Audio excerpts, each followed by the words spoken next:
আজকে আমরা পড়ব পঞ্চম অধ্যায় বিকল্প চিন্তা ও উদ্যোগ। দেখো, এই চ্যাপ্টারে ছাপাখানার আবিষ্কার এবং ছাপাখানার সাহায্যে শিক্ষা বিস্তার, এইগুলো নিয়ে আমরা এই চ্যাপ্টারে আলোচনা করব। প্রথমেই পড়ি, চীনে ছাপাখানার সূচনা হয়। প্রথম চীনে ছাপাখানা আবিষ্কার হয় এবং বিশ্বের প্রথম ছাপা বই হল হীরক সূত্র, যা 868 খ্রিস্টাব্দে ছাপা হয়। ইউরোপে পঞ্চদশ শতকের মাঝামাঝি অর্থাৎ 1454 থেকে 55 খ্রিস্টাব্দে জোহানেস গুটেনবার্গ আধুনিক ছাপাখানা আবিষ্কার করেন। গুটেনবার্গ ছিলেন জার্মানির মানুষ। ভারতে ছাপাখানার প্রচলন শুরু হয় 1556 খ্রিস্টাব্দে গোয়াতে, যা পর্তুগিজরা আবিষ্কার করেন। 18 শতকে বাংলায় প্রথম ছাপাখানা আবিষ্কৃত হয়। দেখো, এখানে লেখা আছে 18 শতকের শেষ পর্বে বাংলায় প্রথম ছাপাখানা প্রচলিত হয়। এই ছাপাখানা প্রচলিত হওয়ার পর শিক্ষা, সমাজ, রাজনীতিতে এর নানা প্রভাব পড়ে। প্রচুর গ্রন্থ, সাময়িকপত্র, সংবাদপত্র এসব প্রকাশিত হতে থাকে। ঈশ্বরচন্দ্র বিদ্যাসাগর, গঙ্গাকিশোর ভট্টাচার্য, উপেন্দ্রকিশোর রায়চৌধুরী এই ছাপাখানার সাথে যুক্ত ছিলেন, বিভিন্ন ছাপাখানার সাথে যুক্ত ছিলেন এবং তারা প্রচুর বই ছাপান তাদের ছাপাখানা থেকে। তাদের নাম উল্লেখযোগ্য।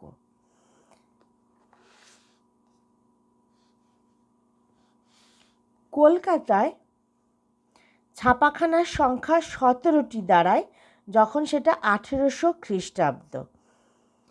ঠিক আছে, 1800 খ্রিস্টাব্দে কলকাতায় ছাপাখানার সংখ্যা দাঁড়ায় 17টি। বাংলার হুগলিতে প্রথম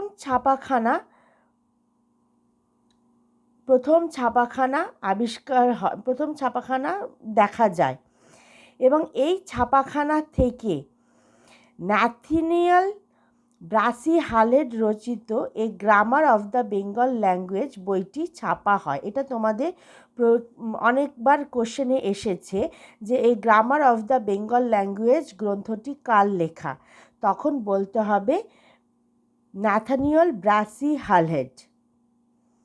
ঠিক আছে, তো বাংলার হুগলিতে যে প্রথম ছাপাখানা তৈরি হয় সেটা প্রতিষ্ঠা করেন হচ্ছে জন অ্যান্ড্রুজ।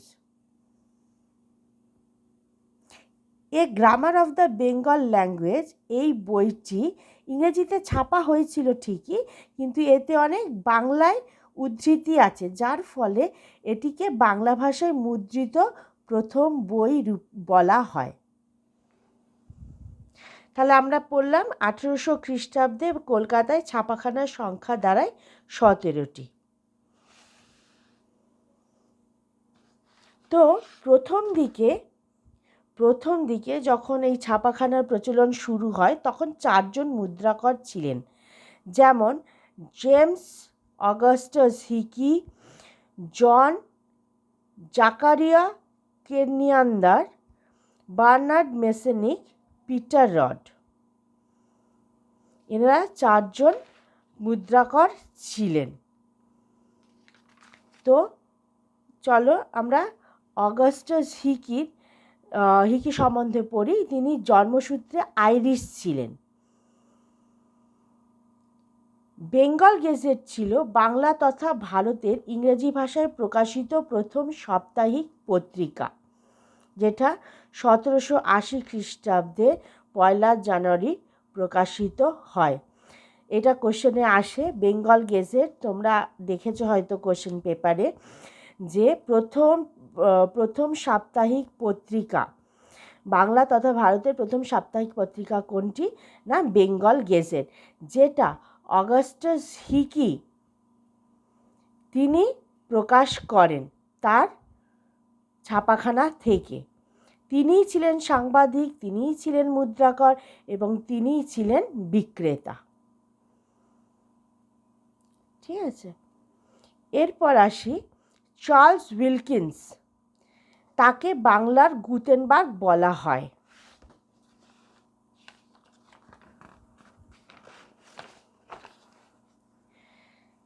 চার্লস উইলকিন্স বাংলার গুটেনবার্গ নামে পরিচিত। তিনি বাংলা সচল মুদ্রাক্ষর তৈরি করেন। সচল মুদ্রাক্ষর বলতে কি বোঝায়? যে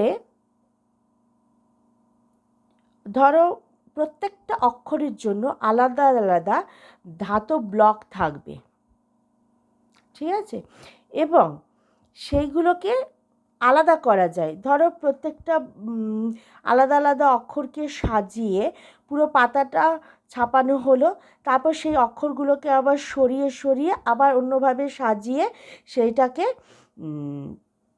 আবার পরের পাতায় অন্যভাবে ছাপানো হলো।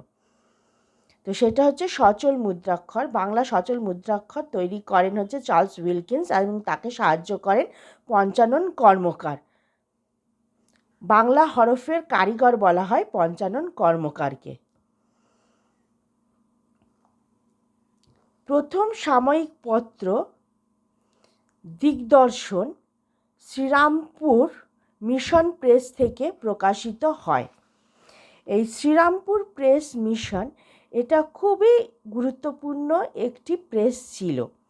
শ্রীরামপুর ত্রয়ী তোমরা আগে হয়তো পড়েছ। শ্রীরামপুর ত্রয়ী কারা কারা ছিলেন? না উইলিয়াম কেরি, জোশুয়া মার্শম্যান এবং উইলিয়াম ওয়ার্ড।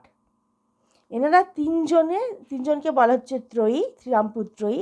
এনারা শ্রীরামপুর ব্যাপটিস্ট মিশন প্রেস প্রতিষ্ঠা করেন কত খ্রিস্টাব্দে? 1800 খ্রিস্টাব্দে। ঠিক আছে, তো যাত্রা শুরু হয়েছিল একটি কাঠের মুদ্রণ যন্ত্র নিয়ে এবং পরে 18টি মুদ্রণ যন্ত্র নিয়ে ছাপার কাজ হয়।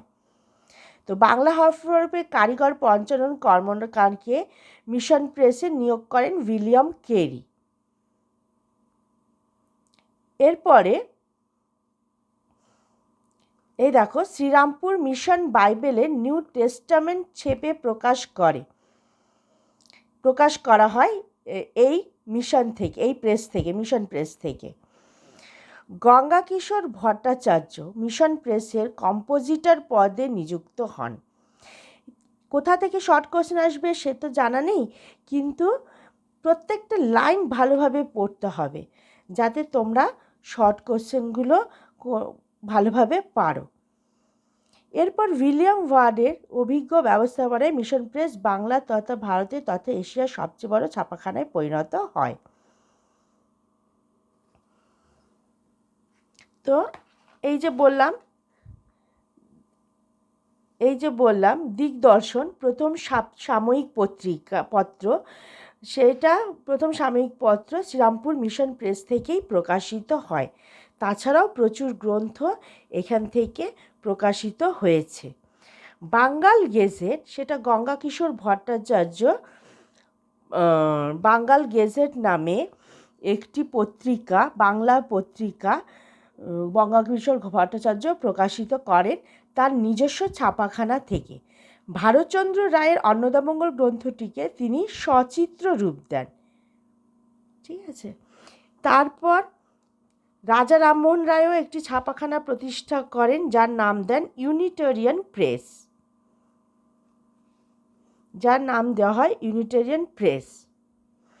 এই দেখো এই প্যারাগ্রাফটা, এখানে প্রচুর বিজ্ঞ লোকের নাম দেওয়া আছে যারা ছাপাখানা তৈরি করেন এবং ছাপাখানা থেকে বই প্রকাশ করেন। সেই নামগুলো যেমন কাঙাল হরিনাথ বা হরিনাথ মজুমদারের মথুরানাথ প্রেস, কবি ঈশ্বর গুপ্তের সংবাদ প্রভাকর যন্ত্র, এরকম সবারই দেওয়া আছে, যেমন দ্বারকানাথ বিদ্যাভূষণের বাঙালা যন্ত্র, এগুলো শর্ট কোশ্চেনে আসতেই পারে যে বাঙালা যন্ত্রটি কার কার ছিল বা কে আবিষ্কার করেন, হ্যাঁ, বা কার প্রেস ছিল, সংবাদ প্রভাকর যন্ত্রটি কার ছিল, ঈশ্বরচন্দ্র গুপ্তের। এরকমভাবে শর্ট কোশ্চেন আসতে পারে, এগুলো একটু ভালো করে জেনে নিতে হবে। এরপরে আসি ছাপা বইয়ের সঙ্গে শিক্ষা বিস্তারের সম্বন্ধ। 1813 সনদ, উডের ডেসপ্যাচ, এইগুলো শিক্ষা প্রসারের ক্ষেত্রে খুব গুরুত্বপূর্ণ। 1813 যে সনদ, সেখানে শিক্ষাক্ষেত্রে অনেক ব্যয় করার কথা বলা হয়েছিল। তাছাড়াও উডের ডেসপ্যাচ শিক্ষাক্ষেত্রে উল্লেখযোগ্য, শিক্ষাক্ষেত্রে আলোড়ন সৃষ্টি করেছিল। নারী শিক্ষার প্রসার তখন শুরু হয়েছিল, শিক্ষার প্রসার হচ্ছিল, এর ফলে বইয়ের চাহিদা বাড়ে, আর যত বইয়ের চাহিদা বাড়ে তত বই ছাপানো হয়।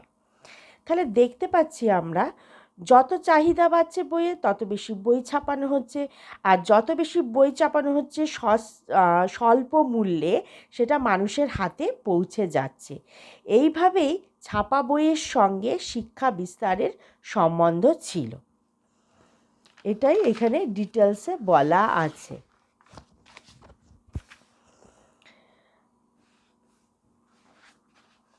ছাপাখানার ব্যবসায়িক উদ্যোগ, পরের টপিকে আসছি, ছাপাখানার ব্যবসায়িক উদ্যোগ। দেখো, একদিকে ছাপার জগতে বিপ্লব আনে শ্রীরামপুর মিশন প্রেস, অন্যদিকে আর্থিক লাভবান হয়। শুধুই তো মানে সব কিছুরই তো একটা উদ্দেশ্য থাকে, তো এই ছাপাখানা তৈরির পেছনেও উদ্দেশ্য ছিল ব্যবসায়িক উদ্দেশ্য, ঠিক আছে। যিনি জন অ্যান্ড্রুজ, আমরা জানি জন অ্যান্ড্রুজ প্রথম বাংলায় ছাপাখানা তৈরি করেন, কিন্তু এই ছাপাখানা প্রতিষ্ঠা ও প্রসারের ক্ষেত্রে অবশ্যই আর্থিক সাহায্য প্রধান ছিল, এবং এই সময় এইটা খুব লাভজনক ব্যবসা ছিল। তো এই যে ছাপাখানার ব্যবসা, এখানে কিন্তু অনেকেই এগিয়ে আসেন, তার মধ্যে অনেক বাঙালিও ছিলেন, যেমন চন্দ্রগুপ্ত, অশ্বিনী কুমার দত্ত, মদনমোহন তর্কালঙ্কা, ঈশ্বরচন্দ্র বিদ্যাসাগর, উপেন্দ্রকিশোর রায়চৌধুরী, এনারাও কিন্তু ছাপাখানার কাজে এগিয়ে আসেন।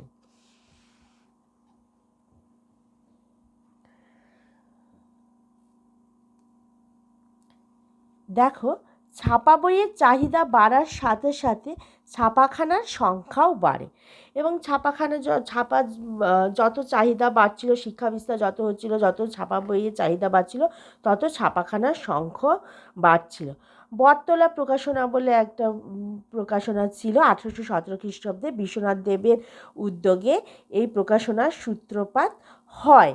এখান থেকেও প্রচুর বই, গ্রন্থ, পাঁচালী, বিভিন্ন ধরনের গ্রন্থ এখান থেকে প্রকাশিত হয়। দেখো, আশুতোষ লাইব্রেরির ঠাকুমার ঝুলি, বাংলার ডাকাত, গুপ্ত প্রেসের পকেট, এইগুলো বর্ণপরিচয়, এগুলো সমস্ত কিছু এই প্রেস থেকে প্রকাশিত হয়। আর উপেন্দ্রকিশোর রায়চৌধুরী তার তো অনেক গল্পই তোমরা জানো, টুনটুনির গল্প, গুপি গাইন, তারপর ছোটদের রামায়ণ, ছোটদের মহাভারত, সমস্ত উপেন্দ্রকিশোর রায়চৌধুরী।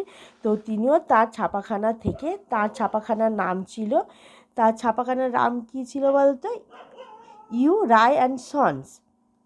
সেইখান থেকে এই বইগুলো ছাপা হয়, এবং তিনি শুধু ছাপাখানার কাজই করতেন না, তিনি ফটোগ্রাফিক প্রসেস শিল্প ও হাফটোন ব্লক রঙিন ছাপার ক্ষেত্রেও কাজ করেছেন।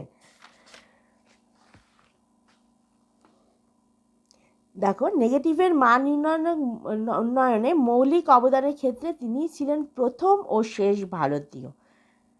হ্যাঁ, তারপর ইউ রায় অ্যান্ড সন্স নামে একটি ছাপাখানা প্রতিষ্ঠা করেন। তাহলে এটা কোশ্চেন আসে, K U Roy and sons নামে ছাপাখানাটি প্রতিষ্ঠা করেন, তাহলে কি হবে, উপেন্দ্রকিশোর রায়চৌধুরী। তোমরা জানো উপেন্দ্রকিশোর রায়চৌধুরীর পুত্রের নাম সুকুমার রায়, তিনিও তার তত্ত্বাবধানেও বিশেষ উন্নতি লাভ করে। এই সংস্থাটি, এই ছাপাখানাটি। আর সুকুমারের ফটোগ্রাফি ও প্রিন্টিং টেকনোলজি উচ্চশিক্ষার জন্য লন্ডন যান। এইটাই মূল বলা হয়েছে এই অংশটিতে। আজকে এইটুকুনি পড়া করলাম। এই চ্যাপ্টারটা পুরো পড়িয়ে তারপর তোমাদের কোশ্চেন অ্যান্সার ডিসকাস করে দেব এবং কোশ্চেন অ্যান্সার বলে দেব, কোথা থেকে কি ইম্পর্টেন্ট, কোথা থেকে করবে, সব কিছু ডিটেলসে বলে দেব। আজকের মতো এইটুকুনি থাক। Thank you.